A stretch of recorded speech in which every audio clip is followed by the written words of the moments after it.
Thank you for joining us today for this special event with Irish Studies at Berkeley.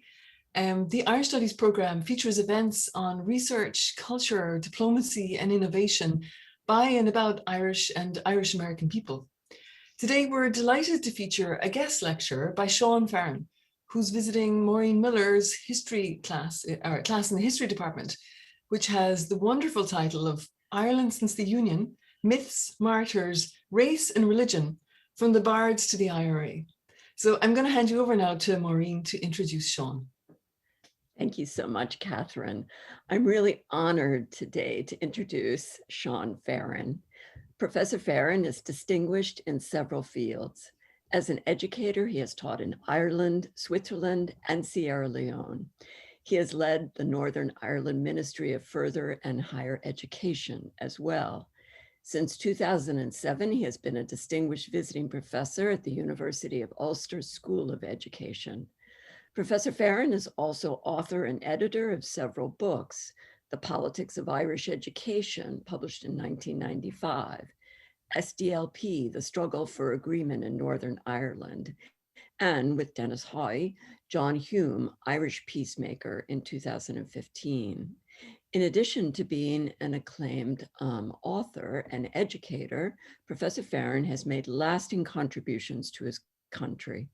A longstanding member of the Social Democratic and Labour Party, he served as a member of the Northern Ireland Assembly representing Antrim North. Most pertinently for his lecture today, Professor Farren was the senior negotiator during the 1996 to 1998 negotiations that yielded the Good Friday agreements and brought peace to troubled Northern Ireland. Today, he is president of the John and Pat Hume Foundation, and his talk today is entitled Overcoming the Zero-Sum Game in Northern Ireland, the Role of John Hume. I give you Seán Farren. Thank you very much indeed, Professors Miller and Flynn, for your very kind introduction, and greetings to all who are tuned in from a wet and windy north coast of Ireland. I'm sure in California the weather is a little bit more benign than we're experiencing at the moment. But I'd like to welcome especially my primary audience at the University of California, Berkeley, the tutors and their students who are pursuing European and Irish studies programs. I trust that you're seeing and hearing me clearly despite the great distance that separates us. At this point, I would also like to express special thanks to Professor Maureen Miller for having invited me to talk to you today. It's indeed a great privilege to address an audience at your prestigious university, albeit doing so virtually. At the outset of my remarks, I want to recall that 23 years ago, almost to the day, the 10th of April, 1998, in Belfast, an agreement was finally reached between the main political parties in Northern Ireland, along with the British and Irish governments.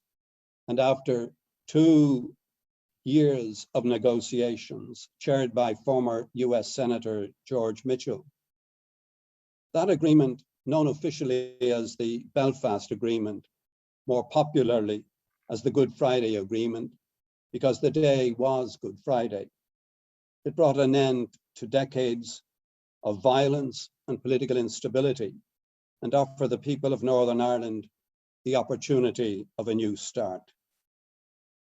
And one of the key architects of that agreement was, of course, John Hume, the subject of my lecture today. For his role in helping to end the intercommunal violence and the political stalemate, and for paving the way to the Belfast Agreement. John was the recipient of the Nobel Peace Prize, Martin Luther King, and the Mahatma Gandhi Peace Awards. In fact, I believe he is the only person to have received all three. He was also voted Ireland's most popular historical figure in a poll conducted by the country's main television channel, RTE. And at a personal level, John was also a close colleague and friend. And you'll forgive me, I hope, if I display some degree of hero worship in my remarks. In my address, I want to outline the circumstances which propelled John into public life, his steadfast commitment to peacemaking and to reconciliation in Northern Ireland and indeed in Ireland generally, and how through his initiatives, the zero-sum game which had stalemated politics in Northern Ireland for generations was finally overcome. I suppose when we think about Northern Ireland's recent history, it's images of violence that often flash into our minds. Police and ambulance sirens wailing their shrill emergency notes, streets with bombed out buildings, and rioters confronting security forces. We're having a bit of a rerun of that in parts of Northern Ireland as we speak. But John Hume was not to be found amongst the rioters. He did not engage in armed conflict, nor did he encourage others to engage. Unlike some from a similar background to himself, he did not join the paramilitary and secret IRA, the Irish Republican Army, to violently oppose the so-called British presence in Northern Ireland. That stand by Hume may sound like passivity, but it was anything but a passive approach. John Hume realized that as a political leader, had he thrown his electoral credibility behind the violence, the situation that was emerging in Northern Ireland in the late 1960s and early 1970s might well have become much, much worse. Such a move by him or by any other of the civil rights politicians would have risked precipitating an all-out civil strife.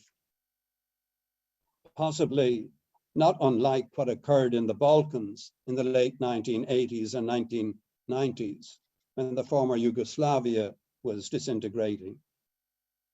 Instead, as a Democrat who abhorred and condemned politically motivated violence, Hume chose the democratic and peaceful path to resolving conflict. His anti-violence mantra was that an eye for an eye eventually leaves us all blind. And in other words, there had to be a better and more effective approach than violence to solving the social and political problems that had beset Northern Ireland. It was an approach that would require some fundamental rethinking about the nature of political relationships there. Let me, at this point, retrace my steps a little to fill in some of the background to John's career. When he entered the public square, it was not directly as a political activist. Derry, or Londonderry to some, the city where he was born in 1937, is Northern Ireland's second city. It's a port city. And during World War II, many thousands of Allied soldiers, sailors, airmen and women were based there. Many to cruise ships that sailed in convoys across the North Atlantic, or who were preparing for the D-Day landings in France in 1944. During those years, the city enjoyed something of an economic boom, but it was a boom that was short-lived. Following the war, the city reverted to its pre-war, economically underdeveloped condition. Employment opportunities, particularly for men, were few, and this led to heavy migration towards Britain, North America, and other English-speaking parts of the world. On the contrary, employment opportunities for women were relatively good, if not very well paid. Derry was a centre for shirt making, and women predominated in the workforces of the many shirt making factories across the city. They were often a family's sole breadwinner. John Hume's mother was one of those women. But after the war, his father never again held a full-time job. Unemployment and underinvestment, however, were not Derry's only problems. The city's population was predominantly Catholic in religion and Irish nationalist in its politics. In other words, the majority of its citizens resented the partition of Ireland in 1921, and especially that the city was governed by its pro-British or Unionist minority. Thanks to the gerrymandering of the city council's electoral boundaries, control of the council was in the hands of that minority. This also meant that council-controlled employment opportunities were disproportionately directed towards members of that same community. The same was true of public housing, which Unionist councillors could allocate disproportionately to members of their own community. And furthermore, as elsewhere in Northern Ireland, the police service in the city was drawn predominantly from the Unionist community and was never seen as our police service by the Catholic nationalist majority. On the contrary, the police were perceived to be guardians of the Unionist position. These were some of the features of life in John Hume's native city during his upbringing. The eldest of seven, initially he seemed destined for the Catholic priesthood, but after university studies, he returned to his native city to teach French and history. And there he found himself involved in local self-help initiatives, the establishment of the credit union, a low-cost housing scheme, and above all, the emerging civil rights movement. And one of the big issues, in addition to those that I've just listed, and the one that propelled Hume into the center of the public square, was the government's decision on where to locate Northern Ireland's second university. Derry already had Magee College, which provided a limited range of university-level courses, but not itself a university. And when it was decided to establish a new university, the widespread expectation was that it would be in Derry and that it would incorporate the existing Magee College. However, Northern Ireland's Unionist-controlled government decided that the new university would be developed on a greenfield site near what was then a small market town called Coleraine, 30 miles to the east of Derry, predominantly Protestant and Unionist in its population. Hume became one of the leaders in the campaign to have the university located in Derry. The campaign's failure at the time, together with the other still unresolved civil rights issues, convinced John Hume that he should try to influence things where decisions were made, or indeed not being made, as the case might be. And that place was Parliament. In some respects, he and others of similar mind who were elected at the same time did what leaders of the civil rights movement in the United States would do when representatives like John Lewis, Jesse Jackson, and others would move from the street campaigns of the civil rights movement into the field of elected politics. John believed that in Parliament, he would be close to decision-making and therefore in a key position to influence those decisions that mattered. He was elected to the Northern Ireland Parliament in 1969 and would subsequently be elected to serve in the UK Parliament in London and in the European Parliament. And he was not on his own, because he was one of the main founders and later leader of the Sdlp, the Social Democratic and Labour Party, which was the main party in the nationalist community over the following 25 years. Several of its other founding members were also elected in 1969. So What did Hume set out to achieve as he entered the political arena? Outlining his case for seeking his first electoral mandate, John said, "What I stand for fundamentally is a society in Northern Ireland in which Catholic, Protestant, and dissenter can work together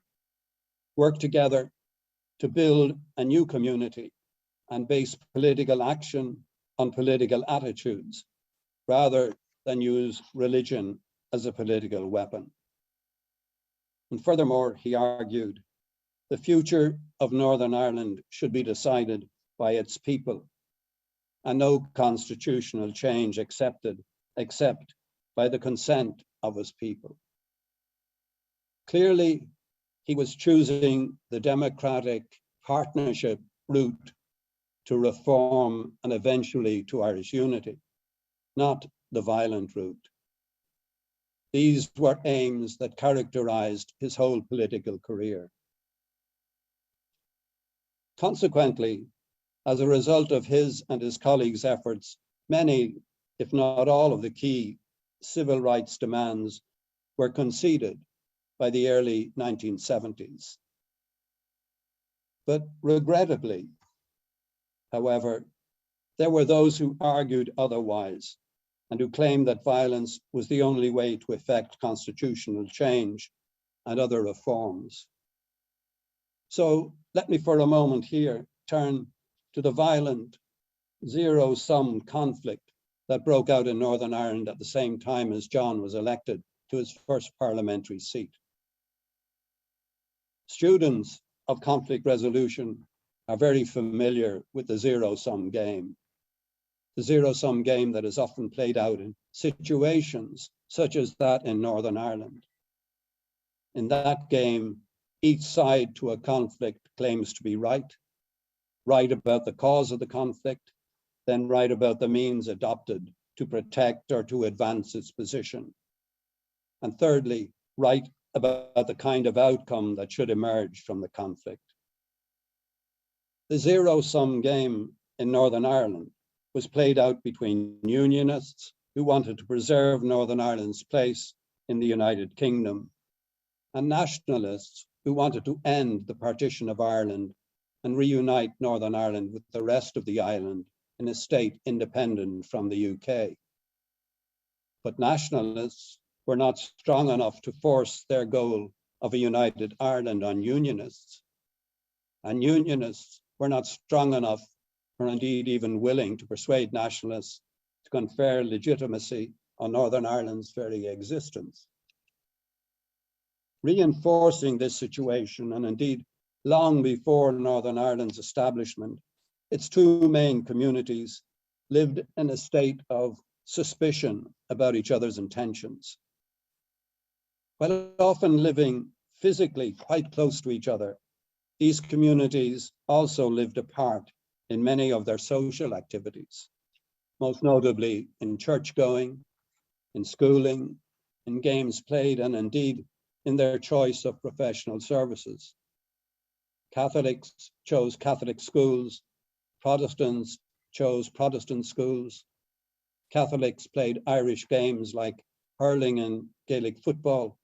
Protestants played British games, so-called, like rugby and cricket. Catholics would choose Catholic doctors and lawyers, Protestants their Protestant counterparts. And the partition of Ireland only reinforced this situation. As for the rest of Ireland, which did break successfully from the UK, the majority of its citizens were governed within what was initially called the Irish Free State, later the Republic of Ireland, where the dominant explanation for partition was that the British were entirely responsible and that the only answer to the problems in Northern Ireland was the total withdrawal of the UK from Northern Ireland by force, if not otherwise. Taking advantage of the turmoil created by street protests over civil rights and the ensuing intercommunal violence that broke out in the late 1960s, the IRA believed that there was then an opportunity to force the British government to declare that it was going to withdraw from Northern Ireland. Consequently, in 1970, they launched their campaign of violence to achieve that goal. That campaign lasted almost 30 years. It claimed almost 4,000 lives, left many thousands more maimed, and cost millions and millions of pounds that might otherwise have been invested in the economy. I turn now to John Hume's role. Throughout the years when violence seemed to dominate the agenda in Northern Ireland, John Hume and his colleagues in the Sdlp opposed and condemned the IRA, and indeed all other sources of violence. Regarding the IRA, his simple argument was that its campaign had no significant mandate from the Irish people. In election after election in those years, the party which supported the IRA, Sinn Féin, received much lower support than did the party which Hume had helped to establish. More significantly, the IRA became responsible for more deaths and injuries than any other of the armed groups active in Northern Ireland, including the government-controlled security forces, the police, and the British Army. But since there was no possibility that the IRA campaign could achieve its objectives, that campaign became almost an end in itself. Together with his colleagues, Hume argued that in a society so clearly divided as that in Northern Ireland, a mutually agreed rather than a forced solution was essential, and that violence by either side against the other was totally counterproductive. Violence was particularly counterproductive for those who wished to achieve a united Ireland. What justified, Hume would argue, the killing of those with whom you allegedly wish to unite? Or what justified the bombing and destruction of their businesses? What was needed instead was an end to violence, followed by negotiations inclusive of all those with an electoral mandate, and those negotiations to be aimed at achieving a new agreement. In other words, the zero-sum game had to be replaced by a mutually agreed fresh start. But getting to that point did not prove easy. It took considerable time to create the conditions for those negotiations to take place. It was clear that the British government would not make the kind of declaration demanded by the IRA, that they would withdraw from Northern Ireland, while the IRA would not cease its campaign without that declaration. Furthermore, Unionist parties demanded an end to IRA violence before they would enter into any dialogue with Sinn Féin, while the latter maintained its support for the IRA. These demands were, of course, mutually exclusive, and again, clear examples of the zero-sum game. In such a stalemated situation, someone has to try to break the logjam if progress towards agreement is to be achieved. But as the violence dragged on and as politics remained deadlocked, it was Hume who took the initiative that would break that stalemate. Despite considerable criticism for doing so, John unilaterally started a dialogue with the leadership of Sinn Féin to persuade them of the futility of the IRA campaign and of the need to replace that campaign with a political dialogue.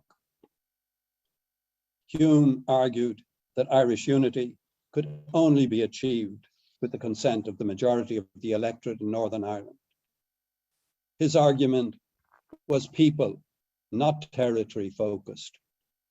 He frequently pointed out the obvious fact that the territory of Ireland was united and that it was its people who were divided.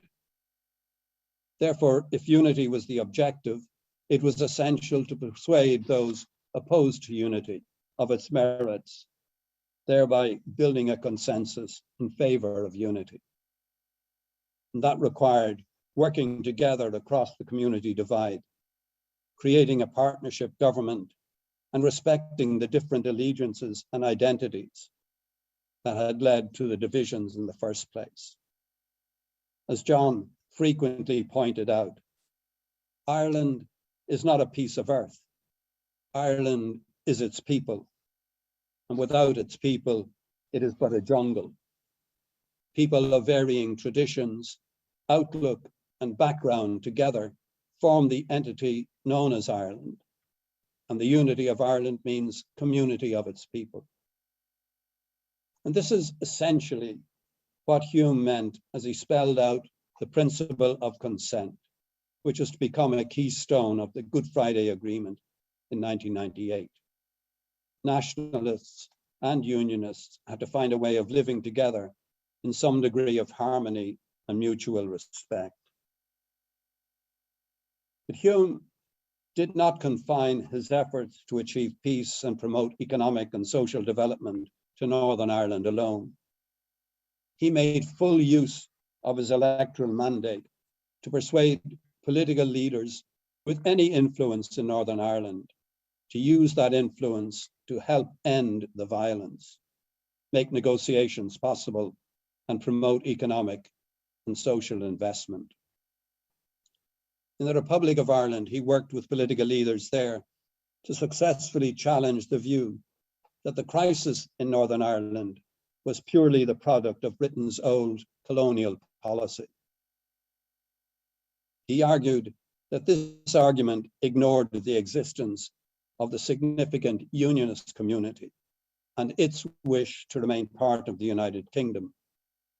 Furthermore, by focusing on territory allegedly stolen by the British, this argument supported IRA violence. As a member of the British Parliament, he and his colleagues campaigned to persuade the British government to support his partnership proposals and to abandon the security-driven policy that had been its approach for so long. Critically, he also persuaded the British government that a combined British-Irish approach was essential if an agreement was to have the endorsement of both communities in Northern Ireland. His argument was that the framework of the problem can only be the framework of the solution, and that is a British-Irish framework. Both governments had to work together to help bring the parties in Northern Ireland into negotiations. As a member of the European Parliament, he succeeded in attracting significant financial support for community-based projects in many parts of Northern Ireland, as well as support for his partnership proposals. Indeed, Hume regarded the European Union as the world's best model of conflict resolution. It had, after all, been created out of the ashes of World War II, when political leaders in the 6 founding states vowed that never again should Europe experience the horrors of that and previous wars. He often pointed out that these founding members of the European Union had resolved to substitute for age-old rivalries the merging of essential interests to create, by establishing an economic community, the basis for a broader and deeper community among people long divided by bloody conflicts, and to lay the foundation for institutions, which, as he said, will give direction to a destiny henceforward shared. It was an example of the spirit and motivation required in Northern Ireland. Here in the United States, he formed strong links with leading Irish American politicians like Speaker Tip O'Neill and Senator Ted Kennedy. He encouraged them and their followers to support economic development in Northern Ireland, rather than to provide support for the IRA, which some Irish Americans had been persuaded to do. With Kennedy's and O'Neill's support, Hume became the best known and most respected and influential Irish politicians to visit Washington.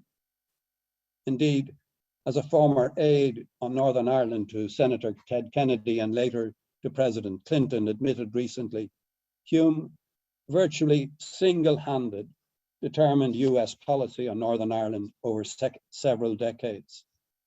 As a result, every president since Jimmy Carter, Ronald Reagan, Bill Clinton, Bush, Barack Obama, and now President Biden have been unwavering in their support for the principles Hume enunciated and which now underpin the Good Friday Agreement.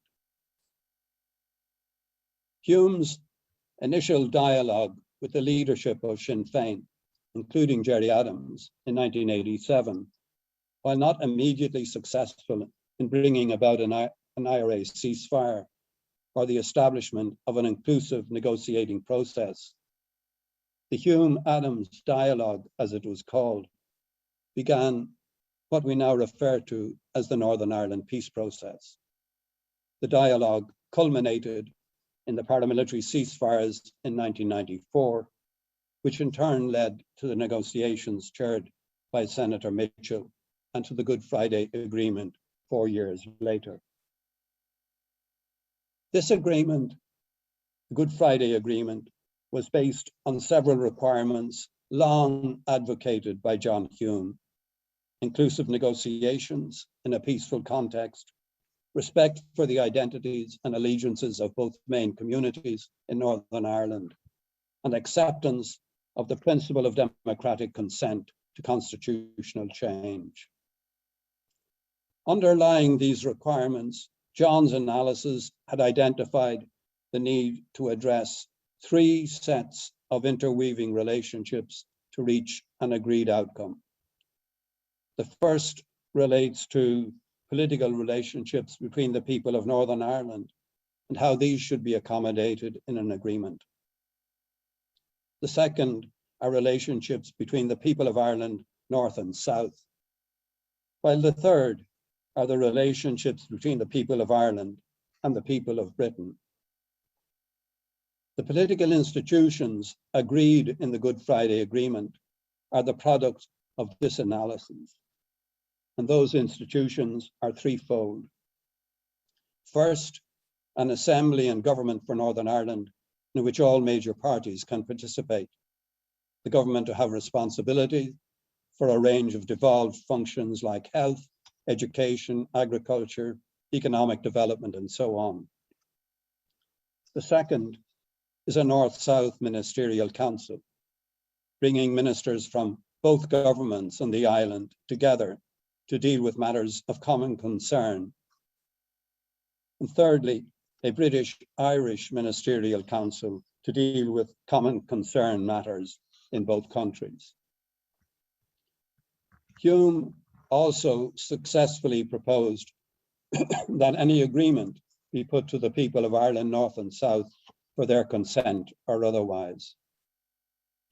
Referenda were held in both parts of Ireland a few weeks after the Good Friday Agreement, and overwhelming majorities in both parts of Ireland endorsed the agreement. Almost 72% of those voting in Northern Ireland voted in favour, while 95% of those in the South voted likewise. It was truly an historic and transformative occasion. Partnership government became the basis for administering the affairs of Northern Ireland, while a North-South partnership became the basis for dealing with all Ireland concern. Both products of John Hume's analysis. Furthermore, on the question of identity, the agreement recognized and accepted as legitimate that people in Northern Ireland could describe themselves equally as British, Irish, or both.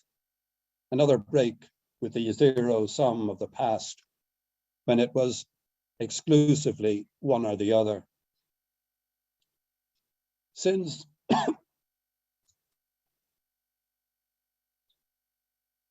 1998, while we may not always have lived up to the expectations the agreement gave rise to, and while some developments, like the UK's withdrawal from the EU, threaten aspects of the agreement, Those votes in favor of the agreement expressed the longings of the people of all of Ireland for a better future than what was offered by the decades-long, indeed some would say centuries-long, divisions of the past.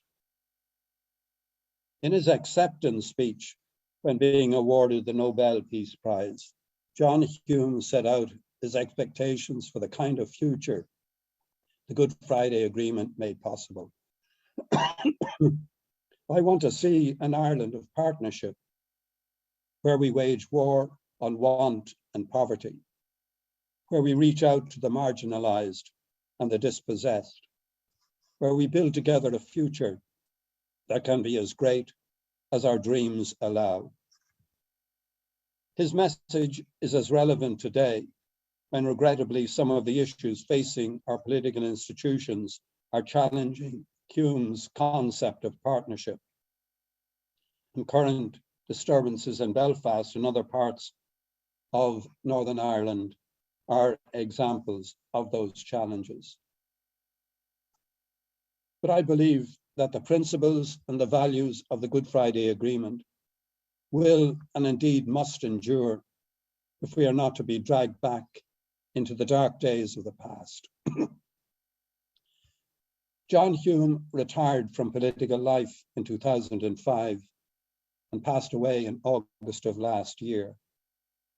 For his unceasing work for peace and democracy, we are indeed immensely grateful. And I am deeply proud to be the chair of the John and Pat Hume Foundation, established to commemorate and sustain the Hume message of peaceful change-making and reconciliation. I thank you for your attention and look forward to an engagement with you on some of the issues that I might have touched on. Thank you. Back to Maureen. Thank you so much, Professor Farren. I want to encourage anyone who has questions to type them into the chat. Our first question comes from one of the students in the course, Linda Haberlach. She asks, what are your thoughts on the resurgence in violence in Northern Ireland right now, given the reactions to the Brexit trade restrictions? Well, obviously, it is a matter of regret, to say the least, that some of our towns are being revisited with this violence. I take encouragement from the fact that today, all of the main parties, the leaders of the main parties, and indeed their members in the Northern Ireland Assembly, came together and in unison condemned the violence and pointed to its futility in terms of addressing the kinds of issues that need to be addressed. The Northern Ireland Protocol has been often cited as a cause for some of the disturbances. But there can be an address to those problems that the protocol has caused. The two governments are working on what might be needed to mitigate the difficulties that have arisen as a result. And that's where we have to look. That's where we have to look for progress, not on the streets. And I hope that in the next few days, we'll see a cooling off, if not a complete end to the violence. It's regrettable that, at least in some of the instances, that shadowy adults are encouraging young people, some as young as 10 and 12 years of age, to participate in the rioting and to do, as it were, their dirty work for them. But the coming together of the political parties does offer hope and in a sense exemplifies the kind of partnership approach to issues that John Hume underlined so frequently. Thank you. Your next question comes from Ted Smythe. Would a US special envoy help to protect the GFA and the tenuous peace? And might that envoy work with both communities and with London, Brussels, and Dublin? Well, thanks to John Hume, of course, a great deal of support for peace in the first place, and indeed then for the Good Friday Agreement, was offered by successive US governments, and of course, best exemplified in the fact that Senator George Mitchell chaired the negotiations that led to that great achievement in 1998. We've had several interventions by US personalities, politicians, and others in dealing with some of the difficulties that have arisen in the implementation of the Good Friday Agreement over the past few years. And I'm sure that the US government is paying particular attention to what's happening on our streets now.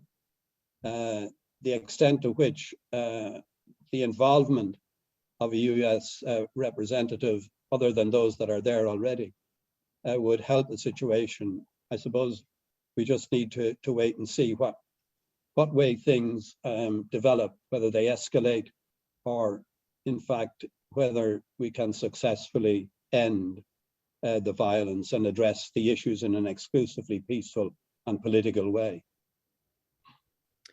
Your next question comes from Eamon Gormley. 37% of children in Northern Ireland are educated in the Catholic sector, 42% in the state sector, leaving a minority in non-segregated schools. Why does there seem to be no sense of urgency in desegregating the education system? Well, I think we need quite a bit of time to go into the background as to why we've ended up where we are with respect to the education system in Northern Ireland. But while the figures do seem to indicate that there is still exclusivity with respect to the education our children undergo, that only around 10% are in what we call denominationally integrated schools, I think it does have to be pointed out that there are many, many different schemes aimed at promoting contact between schools from the different traditions. And many of these schemes have been successful in terms of bringing young people from both sides, indeed all sides of our community, together. So the situation isn't completely black and white, as it were, but undoubtedly the greater degree of integration that we can achieve. And it has been a matter of government commitment from the time of the Good Friday Agreement to promote integrated education. It has to move with the consent of parents, and that's not always forthcoming. But hopefully, together with the programs that are operating in what we call the segregated school sector, and which are bringing young people together, that these, together with the integrated sector, setting a lead on what can be achieved when young people are brought together and educated together. I think over the next, hopefully, over the next decades, we'll see a greater degree of integration and indeed contact between our schools. Catherine Shannon asks, civil society in Northern Ireland made very clear their desire for an end to conflict through the Sdlp Commission. Do you believe that there should be a similar effort to use the influence of civil society groups to shape the way forward in Northern Ireland? Should more be done to bring women to the table in this process of reconciliation? But certainly, looking back over the lead up to the Good Friday Agreement in 1998, civil society, and by that I mean the community organizations, the trade unions, the employers groups, the churches, all came together and dialogued with the politicians from the different parties, urging on them the imperative to reach agreement. And I think they were critical in making sure that agreement was reached. I remember several meetings myself with church groups, with employers groups and trade unions.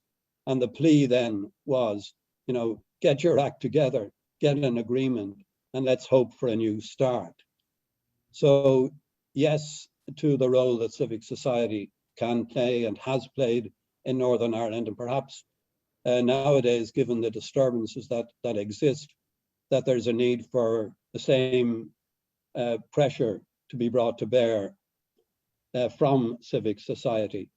And I agree with Catherine very much about bringing more women to the table, and hopefully the political parties are heeding that message as they go about selecting candidates for the Assembly's election next year, that we'll see a significant increase in the number of women who are going forward for election and who will be elected and take their place in our Assembly. Mary Pat Kelly asks, you were so involved in building the Sdlp and attracting voters. Could you talk about how that happened? Well, I suppose the Sdlp certainly did take a bit of a nosedive after the Good Friday Agreement, and there are many discussions about the why and wherefore of the decline in support for the Sdlp. But in recent times, our new and quite young leader, Colm Eastwood, I think has been to the fore in ensuring that the Sdlp is growing once again. I know that there's a vibrant youth group within the party, and I know that many of our MLAs, members of the Legislative Assembly, that they are quite young, and that there is a new vibrancy about the party. How you do it, I don't think there's any particular magic formula. You have to have the policies, and you have to have the organization, and you have to make sure that you're addressing the concerns of young and not so young people out in society, that you're working to ensure that there are jobs, that there's unemployment, and that there's education to the highest level developed, so that the young people and others can develop their talents. And I think that Colm Eastwood in particular has been doing an excellent job as a new young leader from John Hume's own city, Derry, and hopefully that what he's been doing will bear fruit. Mary Pat asked if you could say a bit, though, about the early days of Sdlp. I suppose, where do I start? I mean, before the Sdlp was formed and became the lead party within the nationalist community in terms of political representation was very divided. There were about a half a dozen different parties. Some of the parties had fewer than 10 or 20 persons as members, but they called themselves parties. And it was quite obvious that the civil rights movement, which developed in the 1960s to address the discrimination that existed in Northern Ireland, it needed not just new people coming forward as activists in the civil rights movement, but they needed a political organization in order to take their message to Parliament, as I said in my remarks, where decisions are made or sometimes not made, and where instances of injustice can be highlighted and dealt with. And it was the efforts of John Hume, Jerry Fitt, Paddy Devlin, Austin Curry, and others like them, who came together after the election in 1969, and for several months talked about the need for the cohesion that I just mentioned and the organizational base that a political party would give them. And the party was formed as a result in August 1970. And indeed, as I said, it became the lead party in the nationalist community. So it was obviously responding to a felt need out in the constituencies, as well as the politicians themselves feeling that they needed to work closely together in cooperation, and that ultimately led to the formation of a political party. Thank you. If I could intervene here and ask you to say maybe a little bit about the distribution of support for parties today in Northern Ireland for the sake of students, so that they can get a sense of how the landscape has changed from the Good Friday agreements to the present in terms of political parties and their power in Northern Ireland. Well, certainly the makeup of the assembly from early after the Good Friday Agreement, the makeup of the assembly from the elections that were held in June of that year, the makeup was the Sdlp and the Ulster Unionist parties were the two biggest parties in their respective communities. And together they were able to form the majority on the executive or the government of Northern Ireland. I myself was one of the ministers nominated by John Hume to come from the Sdlp. But over the next few years, as I said earlier, there's a lot of discussion as to why and wherefore both our parties simultaneously began to lose support and were replaced by Sinn Féin in the case of the Sdlp and the DUP in the case of the Ulster Unionist parties. And they became the two dominant, and still are, the two dominant parties in the assembly. The other parties in the assembly include the Ulster Unionist Party and my own party, the Sdlp, and the Alliance Party, and there are some independents. But the dominant parties today and the parties who have the majority of seats on the government are the DUP and the Sinn Féin parties. Now, next year is an assembly election year. It'll be interesting to see what complexion the assembly takes after those elections, because parties in government tend to lose support if they don't meet the expectations of their supporters, their voters. Whether that will happen in Northern Ireland is open to question, but nonetheless, it's going to be an interesting election to see whether some of the failures of the current executive come home to haunt those who are seen to be most responsible for those failures. So the next question is from Michael Tracy. What was the Unionist perspective on Hume and on his work? That's a very interesting question. I've heard Unionist politicians say that it's a pity that they didn't heed Hume earlier, that they cast him as somebody who was out to undermine the Unionist position in Northern Ireland, rather than listen to his message of partnership, of working together, and creating a Northern Ireland in which all of us could prosper together. And indeed, in the composition of the board of the Hume Foundation, we have members of the board who come from a Unionist background. So there are those who have a lot of respect for Hume. Some have the regrets that I've just mentioned, that they didn't heed his lesson, it didn't heed his message earlier.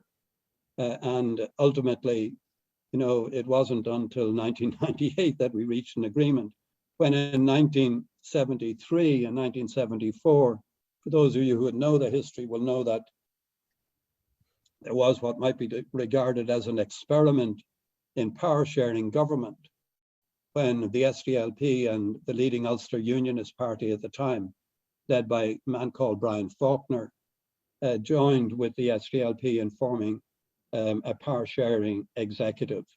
it was brought down by opposition from within the Unionist community and the continuation of the IRA's campaign of violence. But had that very short-lived executive been able to last somewhat longer, it might well have taken roots, and we would have been spared the misery of the 30 years that followed followed on the end to the power sharing executive of 1993-94. So William O'Connor asked, do you think a Truth and Reconciliation Commission is still needed today to enhance and break through the cultural and political resistances that still exist?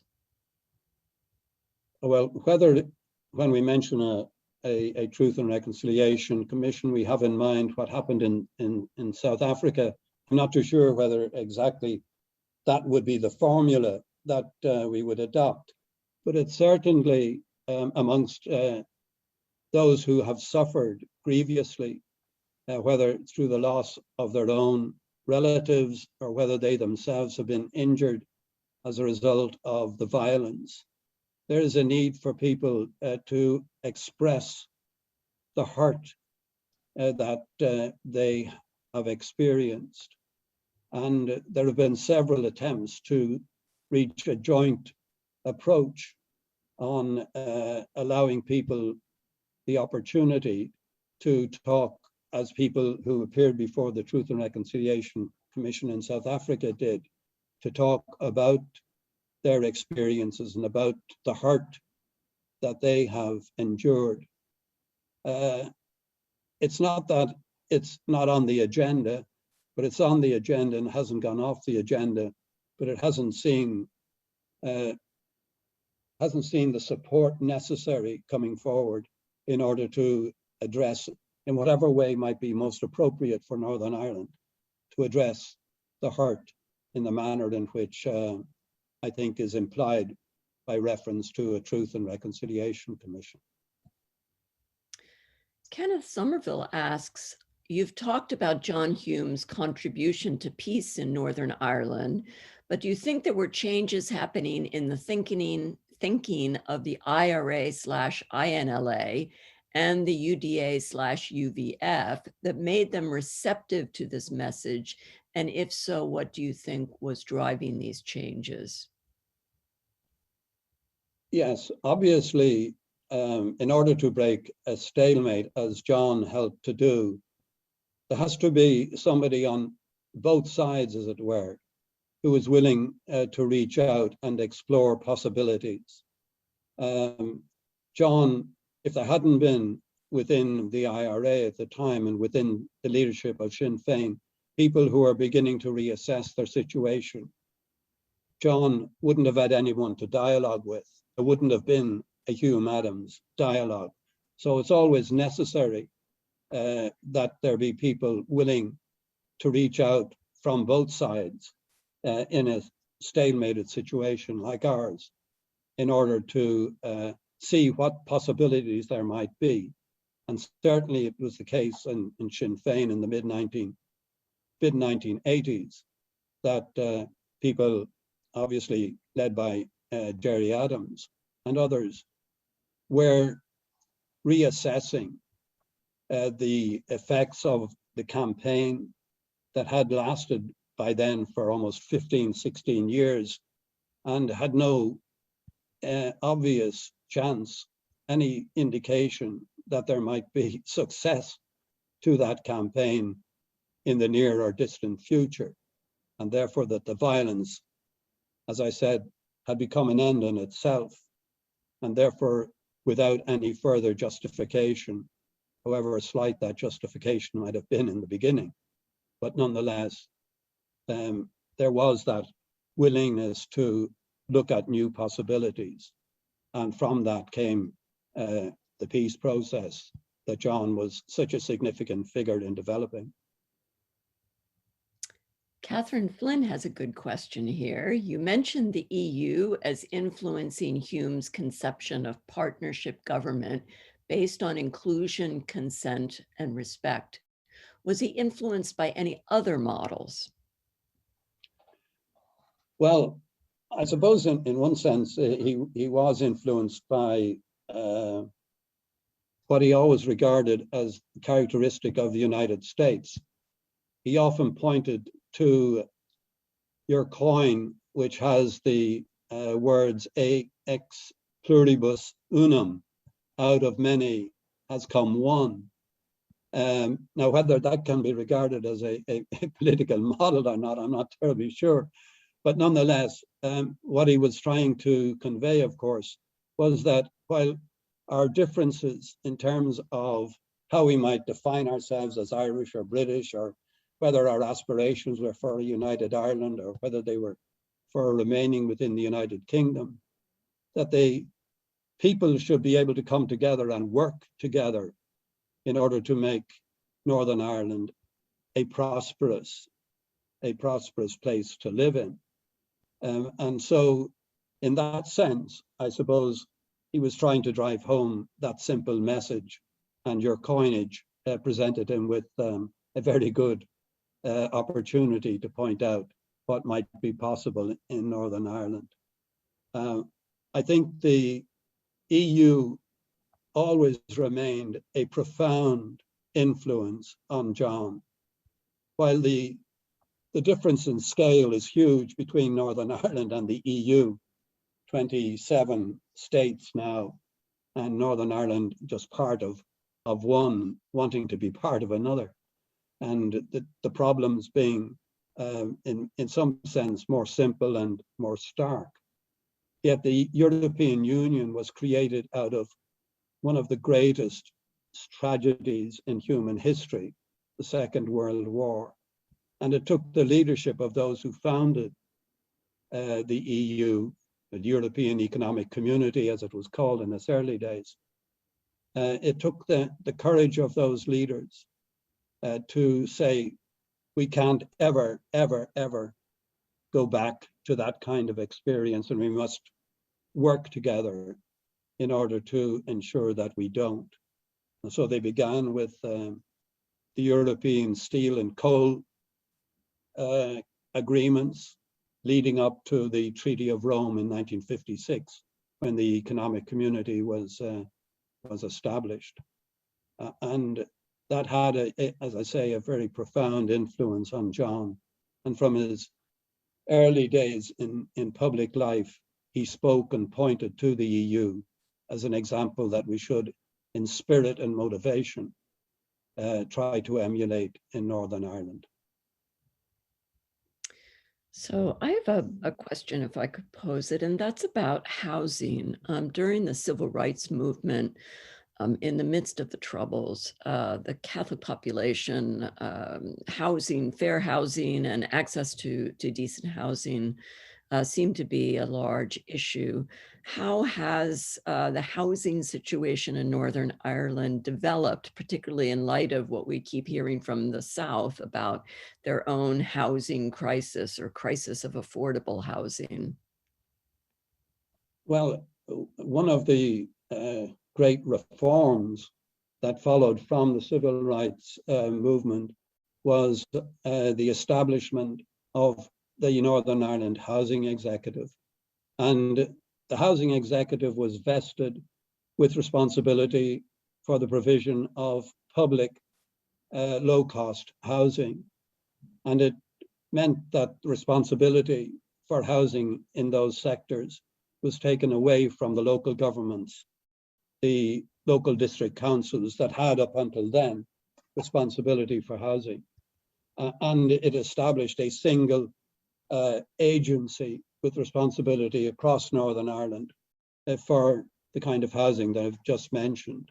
And in a very short period of time, I suppose over the period of the 1970s, local government housing, public housing, was transformed, both in its availability and in its occupancy, in terms of people getting a fair deal, getting housing on objectively measured points, which indicated the necessity of any applicant for such housing.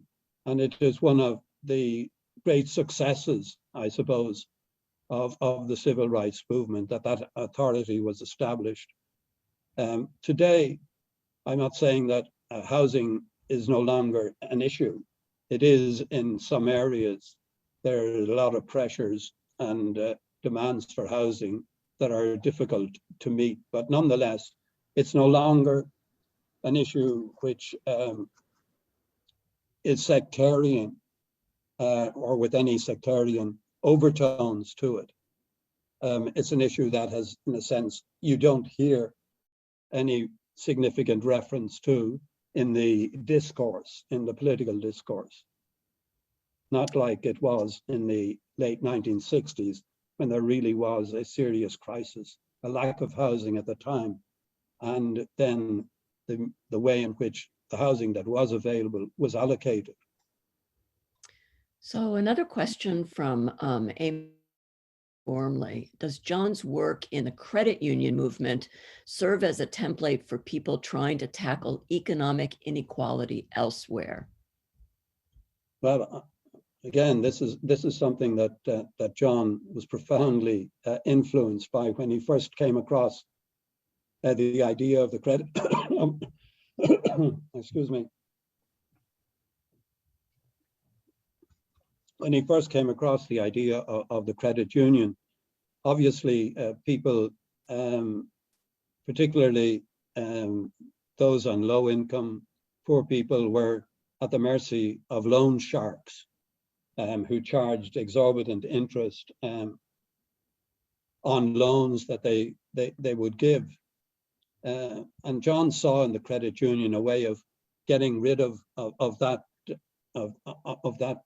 danger to people, and he set about with several others of his friends in Derry establishing a branch of the credit union, and he became, as it were, a propagandist for the credit union, becoming a few years later, before he entered into public life, he became the president of the League of Credit Unions in Ireland. And I believe, my memory serves me correctly, that he was still only in his mid to late 20s when he so became the president of the credit unions in Ireland. So he was an enthusiastic propagandist for the credit union, and established what became one of the largest credit unions in terms of its reserves in his own city. So I'm going to take the privilege of the chair to ask a question, and it relates to the projects that the students in my class are doing. They have a range of options, but one of them is to read a novel about Northern Ireland during the Troubles. I'm wondering if you have a favorite novel or two to recommend as possibilities for students interested in exploring the literary aspects of Northern Ireland in the late 20th century.